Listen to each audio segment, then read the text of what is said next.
trained dog can do my job, according to Brad.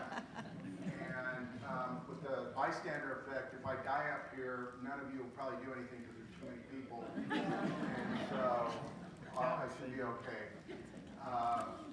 That's a little out of date, that bio. I haven't ran in like 9 years, so obviously I need to get back to that.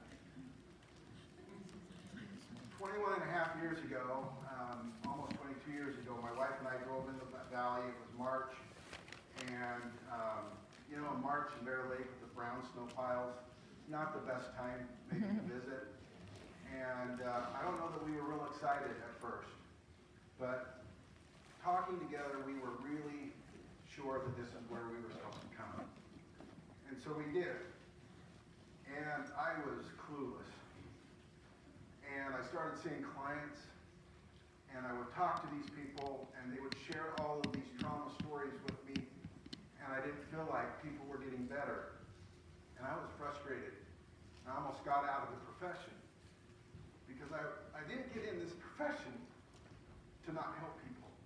I got in it because I wanted to help people.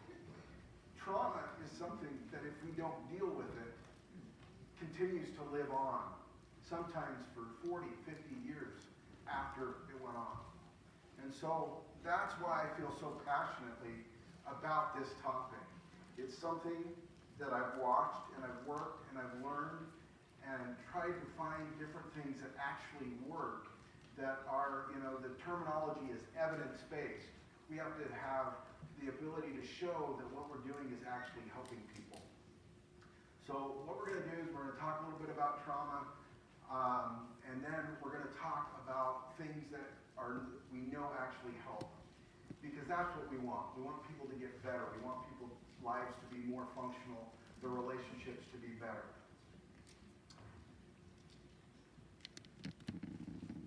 Okay, so what is trauma? All of these things on the list here,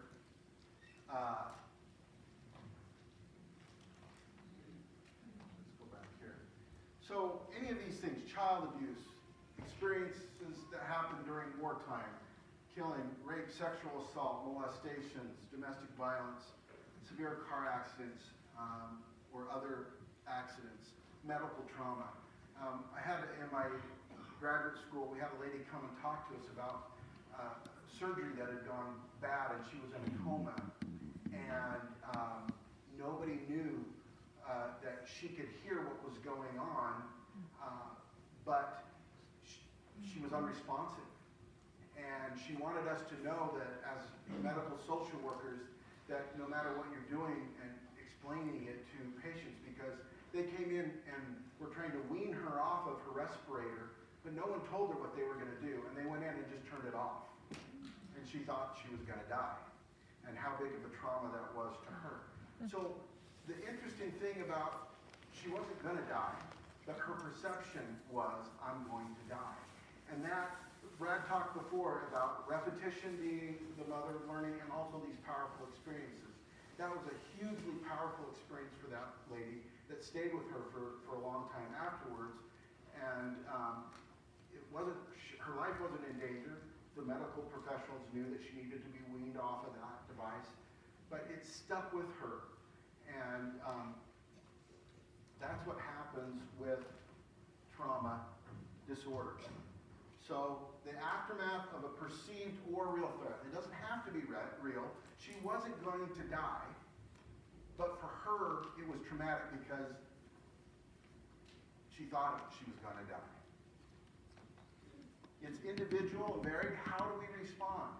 Not everybody who has post-traumatic stress disorder looks the same. Not everybody will have that exaggerated startle response. Some of them, they're just zoned out, they're numb, they don't feel anything. So it's very individual and varied on how they respond to the trauma.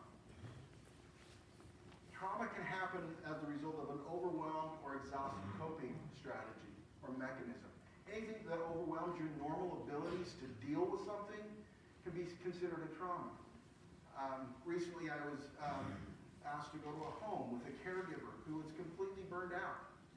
That is a trauma to that person, and they may not have been in a huge, big T trauma that we call it, like war or rape or something like that.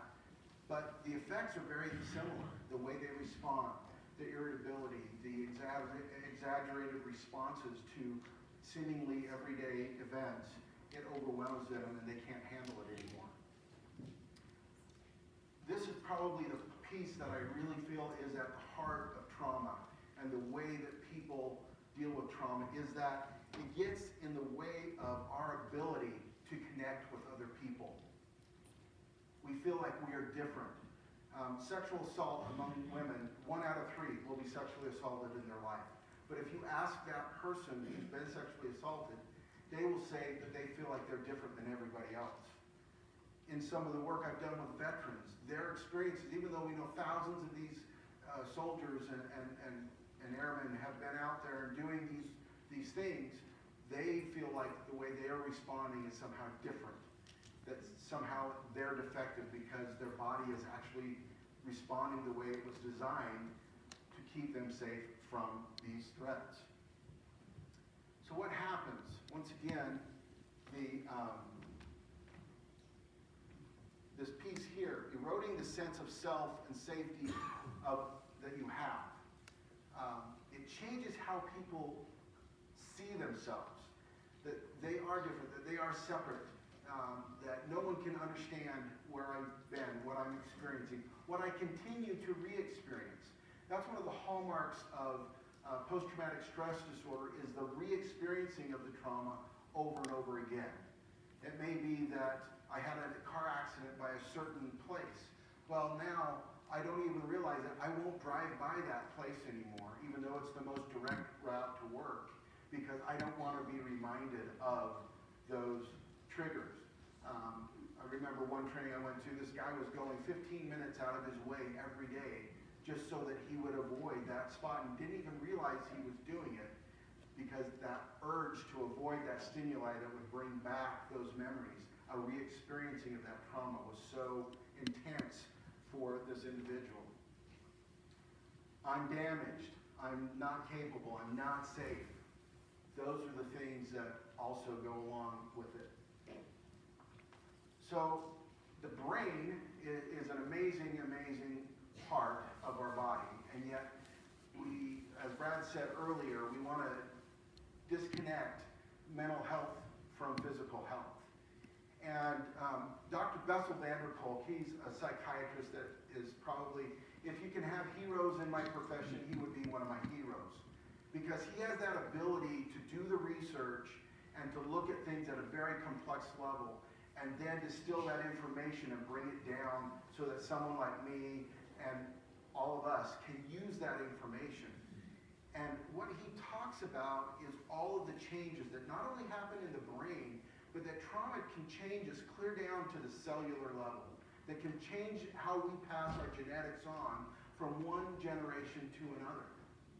There's a reason that some of these conflicts go on for hundreds and thousands of years in certain areas of the world. It's because these people genetically, it has been passed on to them time and time again, and then someone of that other race or that other religion does something, and it literally triggers, they call it epigenetics, it triggers that response in their body, even though they may have had hundreds of other positive experiences with that other group. That trauma experience triggers their response, and that hatred and that mobilization of it's us against them. The other thing here, hyper-vigilance, emotional volatility, sexual reactivity in kids that have been sexually abused. That means when they will turn around and abuse other kids. Undermines the core needs for love.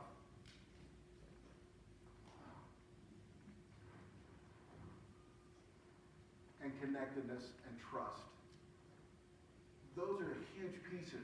If you think about what are the things that make relationships, it's that core need for love, connectedness, and trust. And one of the biggest people that they don't trust is who? What was that? Themselves. They think because there's something wrong, because I'm bad, I'm unsafe, or whatever, that I can't connect to another person. that's not, I don't have that ability anymore. And so those are the things that as we start to work on treatment that we want to do and work on. So Brad talked a little bit about the amygdala. We know that kids who've been through trauma, their brains develop differently than kids who aren't. That amygdala gets way bigger. And so it's always in a hyper state of arousal, waiting and scanning and looking for all sorts of things that could be wrong or can go wrong. Those kids in those videos that got taken, they came from safe homes, obviously, right? Because they weren't aware. They weren't, even though as much as parents told them and talked to them and said, don't talk to strangers. What did they do as soon as they saw the cute puppy? Went right? Because their world's basically safe. They don't understand that threat. They can't internalize it until the same way as a kid who was raised in an area or a system that wasn't safe. So this is a big piece here in how we want to work on calming that down. If you think about a car that's in park and you turn that car on, especially, let's say it's cold, do you immediately rev it up to 5,000 RPMs? Is there a mechanic in the audience? No. No. Why not? What does it do to a car to do that? There's no lubrication. It's not warmed up. It's very hard on an engine to do that. Well, what trauma does to the brain is it releases that stress chemical Brad was talking about, cortisol, and it revs up, and it actually is neurotoxic because it's triggering that survival response of fight or flight. If I don't make it through that next 2 minutes, does it matter if what's released into my brain is going to be hurtful to my brain? No. And that's how the brain is perceiving all of these non-lethal threats. And so it keeps releasing these chemicals into the brain, and it actually erodes connections between different parts of the brain. The hippocampus, which allows the midbrain and the prefrontal cortex to connect so that we can use our brain in all of its facets, erodes. So instead of maybe a 6-inch pipe worth of information that we want to share, now it's coming down to this. And so my midbrain takes over, and I'm anxious, and I'm upset, and I'm emotionally reactive, and I don't know why. I just know that I'm better when I'm not around people. You're not better, you're just not triggered. And so those are the things that we want to do to help the people to succeed, is to get that area to calm down. So this is the calmness for a couple of the different Chicago newspapers passed away. It's surprising how many persons go through life without ever recognizing that their feelings toward other people are largely determined by their feelings toward themselves. And if you're not comfortable within yourself, you can't be comfortable with others. Trauma survivors that have not resolved their trauma, are not comfortable within their own skin. So how can they be comfortable with anybody else? So we have to be able to deal with and figure these things out. So this is what happens when I have something happen to me. It triggers me. I go through this arousal, depending on how much I'm aroused, how much of that worry or trauma, how that level of threat that my brain feels is how I'm going to respond. And different parts of the brain, I'm not going to go into that, respond depending on how high this arousal goes on. Now what happens though is I can have that happen, and then if I don't resolve it properly, what can happen is over time, this becomes my new baseline. Instead of being down here in a calm, 1,500 RPM idle, depending on your vehicle or whatever, my baseline's revving at 4,000 RPMs all the time. And it takes very little. You pop the clutch at 4,000 RPMs on a motorcycle versus 700 or 800, something different's going to happen. And the pop in the clutch is anything that happens that triggers me to remember something that happened to me in the past. So I'm way more reactive. A bigger response happens when something takes place. So, how does a medical provider, if you went to Anya with a broken arm, how does she heal your broken bone? What? Puts it in place. Okay. Anything else? Puts it in a cast. But basically, who heals the broken bone? Your body does. And so, what the provider does is that they create the proper conditions so that healing can take place. By putting on a cast, setting the arm in the right position so that when it heals itself, then it will become functional again. Well, that's exactly what we want to do when we're working with trauma. We want to create the conditions in the brain and in the body so that healing can take place. So that's what we're going to be after here. So I had the opportunity of going up to a training by Dr. Daniel Libby, and he did a training from the Veterans Yoga Project. And we're going to talk about that in a little bit, about what yoga and other movement and breathing and mindful types of experiences can do for people who have been traumatized. But what he talks about is that in order for healing to take place, we want to be in this optimal arousal zone. If we're too high and we're in our midbrain and our limbic system and we're firing off all over the place, we cannot learn, we cannot change. All we're doing is reinforcing other negative behaviors or thoughts or patterns or whatever. If we, though, are too low of arousal, if we're so depressed, if we're so low energy, if we're so worn down, we can't process either, no healing takes place. So our job as a therapist is kind of like the dog. Did you know that when you pet a dog, your heart rate goes down, your blood pressure goes down, unless you hate dogs or have a phobia of dogs. I got to clear that up. But for those of us who don't have a problem with dogs, there's a physiological response that happens when we touch that animal. And it actually helps get us in this optimal arousal zone. That was the excuse we used to get both our therapy dogs that we have out of the office. I know Brad and I both just wanted the dogs, but that's why we got them. Is to try to help create that optimal arousal zone in our clients so that they're engaged but not overwhelmed. The brain is constantly revising itself. Physical brain change occurs every time we learn something new. We used to think that the brain was hardwired, that when you break one little piece of it and you're done, it's over. What we know now is that the brain is very plastic and it can regenerate in marvelous ways. There are some things it doesn't overcome. Traumatic brain injuries are real and they really impact the way people can react and respond and all those kind of things, but all the time we're finding newer and better ways of helping the brain to regenerate and regrow and to have workarounds. And they're finding that in the physical therapy world, they're finding that in occupational therapy, we're finding it in mental health therapy.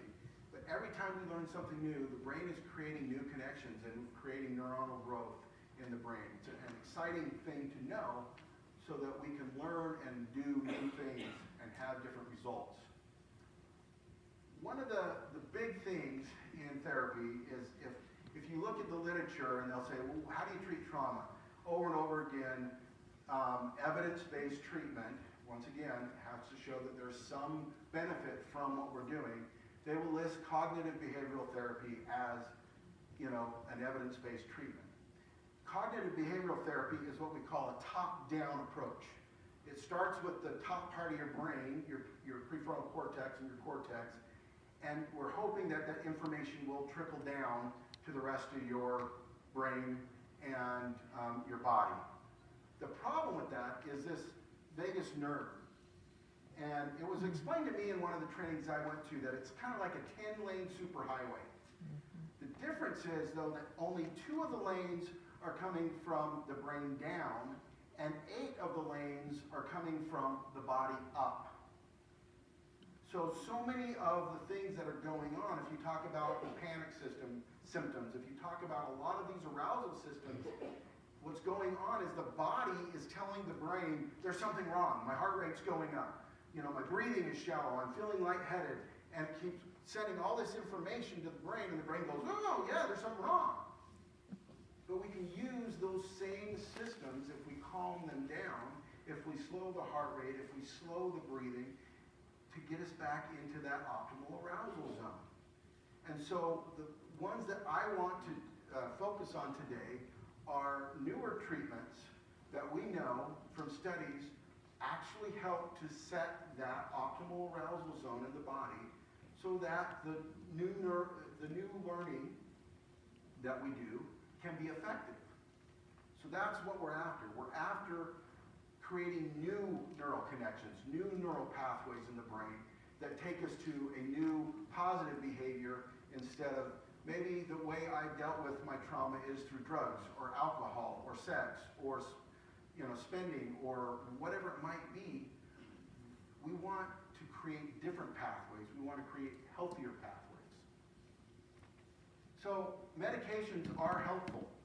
And with PTSD, there has been documented effects of different medications in helping.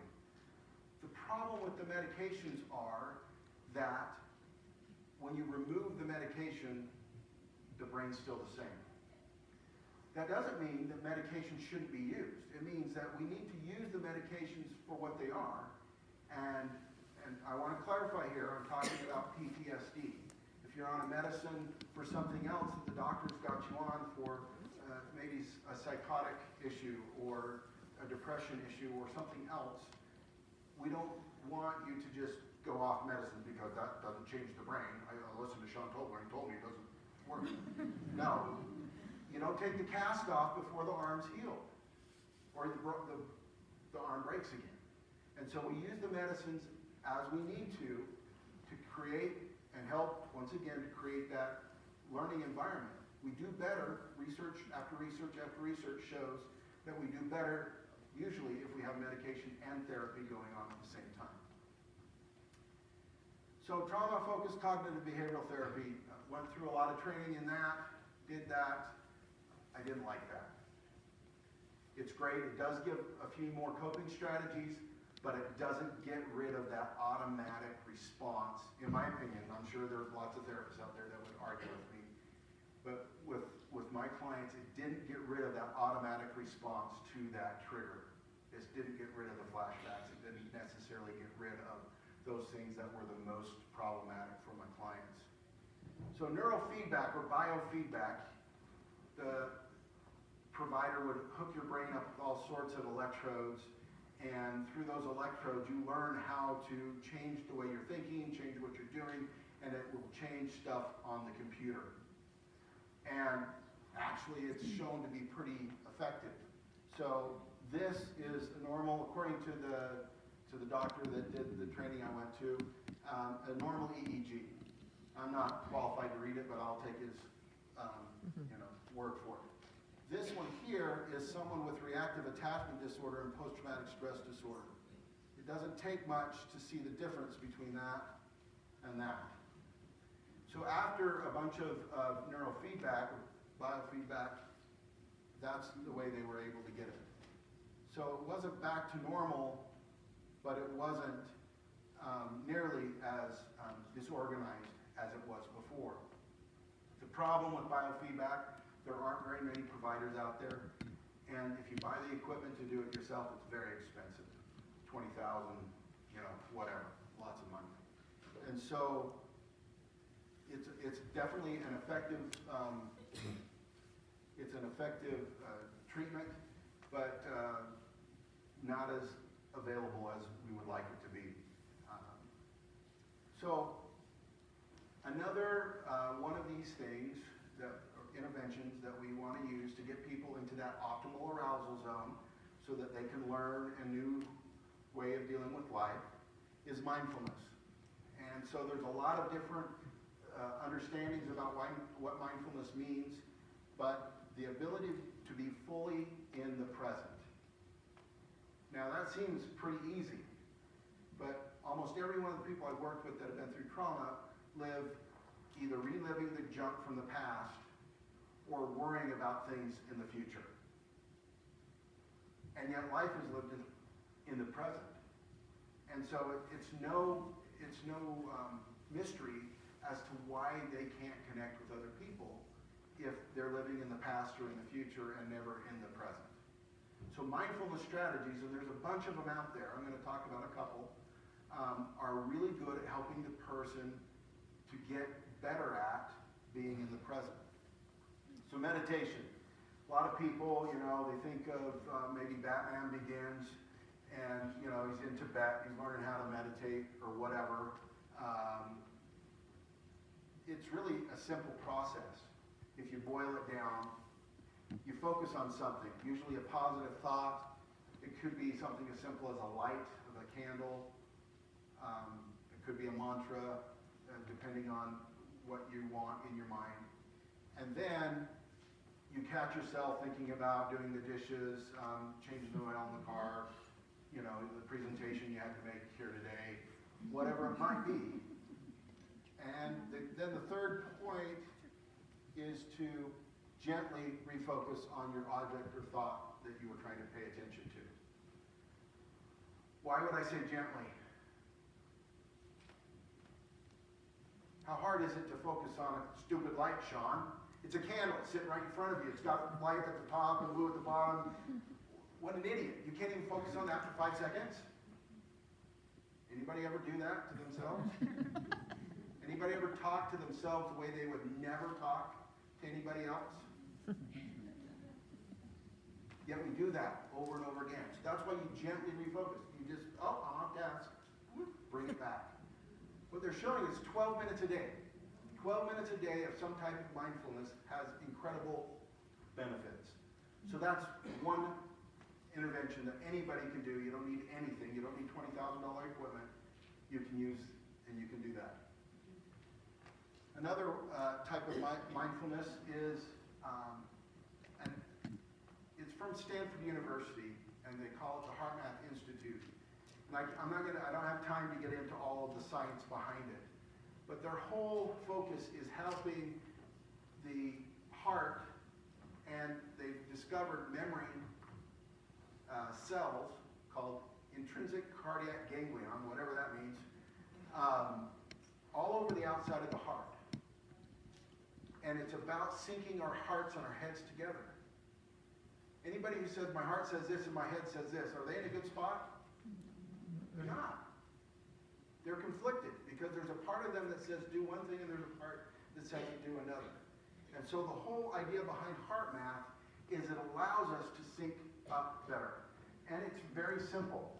The app is free. You can get it for Android or Apple.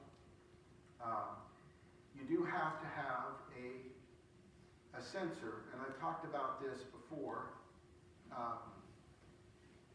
But on this app, that's not the one. It comes out very clearly, green is good, blue is okay, red's not where you want to be. And it'll tell you by focusing on something positive that you have genuine appreciation for, breathing it in through, figuratively, through your heart, and back out of your heart. This little sensor keeps track of your heart rate variability, which has been linked to all sorts of things. I don't have time to go into all of it, but the smoother that heart rate variability is, the better we are at being in that optimal arousal zone again that I was talking about earlier. But this gives you something more concrete that you can look at and watch and say, oh, I'm doing it right or I'm not doing it right. Some people really want to do it right. And so they need something like this. It's really good. I've used it with clients, especially younger clients that have a tendency to dissociate. So that's where you zone out and you go somewhere else in your brain to not have to deal with things. This helps them to stay focused while they're doing. It's also helpful for ADHD and things like that. So it's a form of biofeedback and the mindfulness breathing exercises together that you can do for $130, and then it's short. What's interesting, They did a study of 11,500 people, 24% improvement on the ability to focus, 30% improvement in sleep, 38% improvement in calmness. Anxiety drops by 46%, fatigue drops by 48%, and 56% drop in depression after 6 to 9 weeks of doing heart math every day. That's pretty powerful stuff. That's evidence-based intervention that you can do in your own home. You can do it anywhere you can take your device. It's really hard to do it in the car with kids. I've tried that before. It doesn't work very well. Me yelling at them to shut up so I can do heart math doesn't really work very well. So don't really recommend that. Okay. So more evidence-based yoga. Brenda's here. I talked with her earlier. The cool thing about yoga is it is a mindful breathing exercise that helps people reconnect with their bodies. Almost universally, trauma impacts the body in some ways. Especially in sexual trauma, those individuals try to separate themselves from their body. What's really interesting about yoga is it helps to get them back in touch with their body in a very gentle, non-threatening way. At the Veterans Yoga Project training that myself and another of the group members that I run a group for vets in the area, we went to this training up in Helena, Montana back in October. And one of the slides that really stood out to me is coming up after some stuff I forgot. But it's a bottom-up approach. Once again, it's helping to use your body and the breathing and the calming to get yourself in that state of arousal that's optimal again. So one of the things that he talked about is how with trauma, that brain-body connection tends to get smudged. And I'm like, what do you mean smudged? And so then he used this interesting slide. I thought it was interesting. So here we have the somatosensory cortex, which is all hooked into where our senses are, what we feel, tongue, taste, teeth, lips, face, all these things are here in this section of the brain. The motor cortex is right next to it. But what happens with trauma is it's like some of the exercises there's one called Yoga Nidra that we did, where all you do is you lay there and breathe, and they have you pay attention to different parts of your body. And I have to admit, they're like, okay, pay attention to your left finger, and I'm like, left pinky finger, and I'm like, oh, is it there? I had to move it, oh yes, it is there, because I'm not that in touch with my body. And what's interesting for people who are survivors of trauma, let's say there was a sexual trauma of some sort, and you ask them to pay attention to their left buttocks. Their whole area may either go numb in this area, or everything may fire off at the same time, because the trauma has messed up that connection. And as doing these exercises over and over again helps to unsmudge or help reconnect the right parts of the body with the right parts of the brain.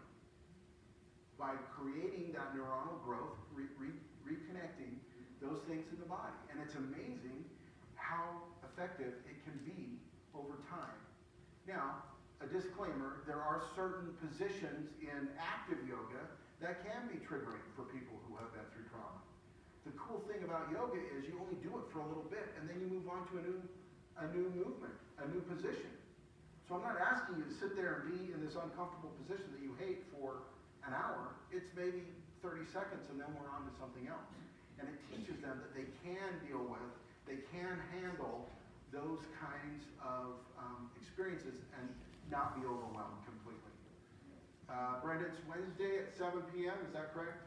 Yep. Is when she teaches her yoga class down here. Where is it exactly? XMD Dance Studio, where it will Okay. 7:45 is the end. It's only 45 minutes long class. I have extra mats, and everyone's invited. All levels are welcome. I'd love to see everybody there. Okay. It's a great way to help with that mind-body connection that we need to have in order to create that optimal healing zone that we're trying to achieve with trauma treatment.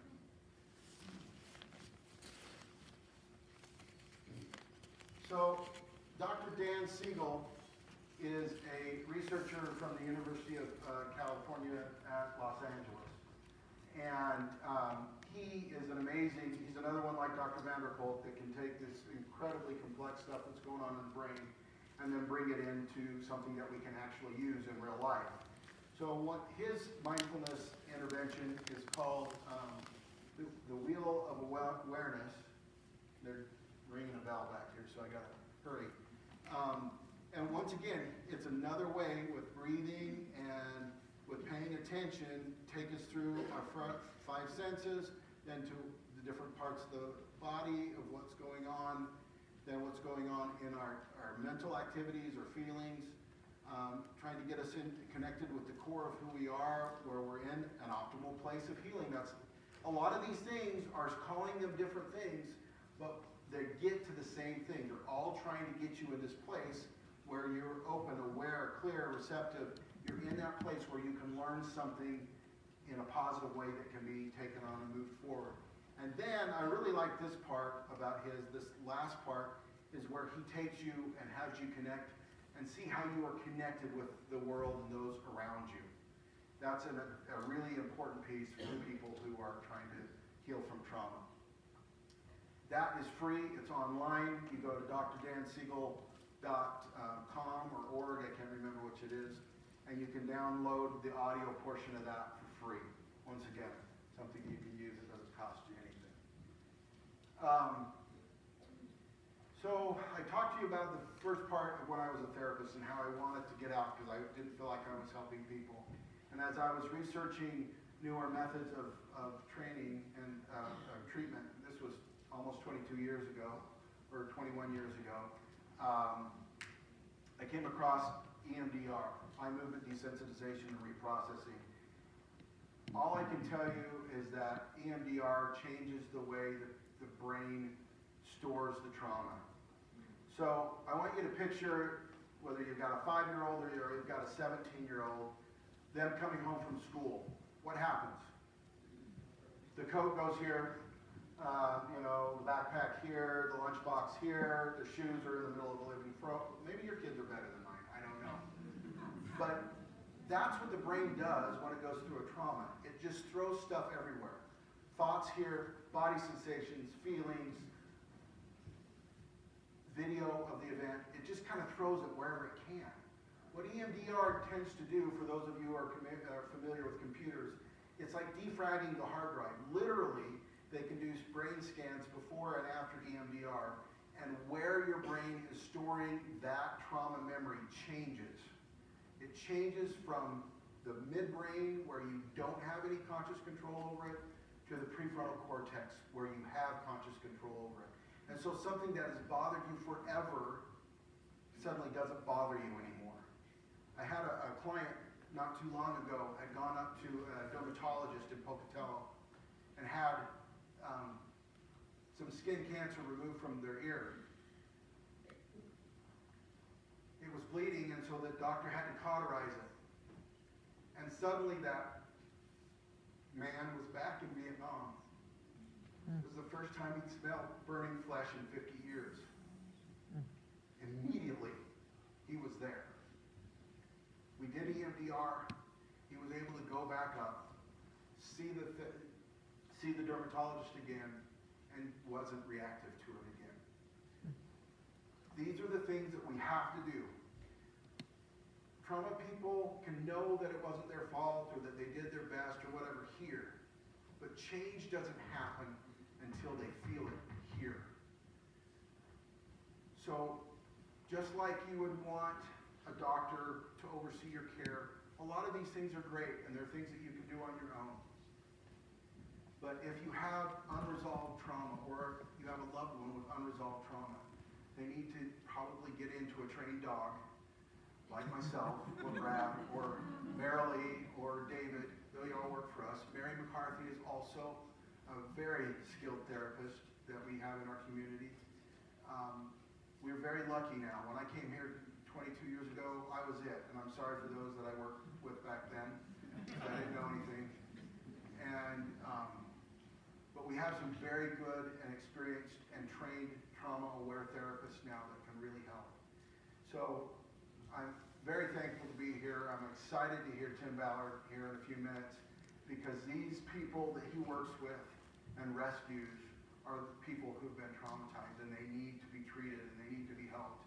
The more any of us are aware, the more that we're aware that there's actual stuff out there that can help, the better we can encourage our loved ones or ourselves to get the help that we need. Thank you.